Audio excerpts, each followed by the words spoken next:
పెళ్లి చేసుకున్నారు, సత్యనారాయణ వ్రతం చేస్తారు. ఏ కొత్త విషయాన్ని జీవితంలో అనుసంధానం చేసుకున్నా సత్యనారాయణ వ్రతం చేస్తూ ఉంటారు. ఆయన దానవీర, ఆయన ఇది మాత్రమే ఇవ్వగలడు అని చెప్పడం సాధ్యం కాదు.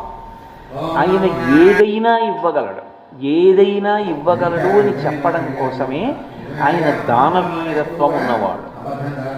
అలాగే దయావీర, ఒకరి దగ్గర ఎంత శక్తి అయినా ఉండొచ్చు, కానీ మనసు యందు ఆర్ద్రత లేదనుకోండి, అటువంటి వ్యక్తిని మీరు ఆశ్రయించి కూడా ఏ విధమైనటువంటి ప్రయోజనము ఉండదు.